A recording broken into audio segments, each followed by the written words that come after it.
ಪ್ರಜಾಧ್ವನಿ ಇದು ಪ್ರಜೆಗಳ ನಂಬಿಕೆಯ ಧ್ವನಿ.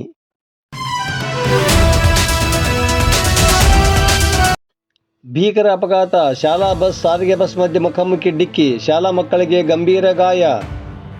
ಸಾರಿಗೆ ಇಲಾಖೆ ಹಾಗೂ ಶಾಲಾ ಬಸ್ ನಡುವೆ ಗುರುವಾರ ಸಂಭವಿಸಿದ ಮುಖಾಮುಖಿ ಡಿಕ್ಕಿಯಲ್ಲಿ 4 ಮಕ್ಕಳ ಕಾಲು ಕಟ್ ಆಗಿದ್ದು ಮತ್ತೆ ಹಲವು ಮಕ್ಕಳಿಗೆ ಗಂಭೀರ ಸ್ವರೂಪದ ಗಾಯಗಳಾದ ಘಟನೆ ರಾಯಚೂರು ಜಿಲ್ಲೆ ಮಾನ್ವಿ ತಾಲೂಕಿನ ಕಪ್ಪಗಲ್ ಕ್ರಾಸ್ ಬಳಿ ಸಂಭವಿಸಿದೆ. ದುರ್ಘಟನೆಯಲ್ಲಿ 4 ವಿದ್ಯಾರ್ಥಿಗಳ ಕಾಲು ಸಂಪೂರ್ಣ ತುಂಡಾಗಿವೆ. ಬಸ್ನಲ್ಲಿದ್ದ ಮಕ್ಕಳಿಗೆ ಸಣ್ಣ ಪುಟ್ಟ ಗಾಯಗಳಾಗಿವೆ. ಖಾಸಗಿ ಶಾಲೆ ಬಸ್ ಮಕ್ಕಳನ್ನು ಕರೆದುಕೊಂಡು ಮಾನ್ವಿ ಕಡೆಗೆ ಹೊರಟಿತ್ತು. ಮಾನ್ವಿ ಕಡೆಯಿಂದ ರಾಯಚೂರು ಕಡೆಗೆ ಹೊರಟಿದ್ದ ಸಾರಿಗೆ ಬಸ್ ಹೊರಟಿತ್ತು. ಆಗ 2 ಬಸ್ ಮಧ್ಯೆ ಭೀಕರ ಅಪಘಾತ ಸಂಭವಿಸಿದೆ. ಘಟನೆಯಲ್ಲಿ ತಪ್ಪು ಯಾರದು ಎಂಬುದು ತನಿಖೆಯಿಂದಷ್ಟೇ ಗೊತ್ತಾಗಬೇಕಾಗಿದೆ. ಗಾಯಾಳುಗಳನ್ನು ರಾಯಚೂರಿನ ರಿಮ್ಸ್ ಆಸ್ಪತ್ರೆಗೆ ದಾಖಲಿಸಲಾಗಿದೆ. ಮಾನ್ವಿ ಪೊಲೀಸರು ಪ್ರಕರಣ ದಾಖಲಿಸಿಕೊಂಡಿದ್ದಾರೆ.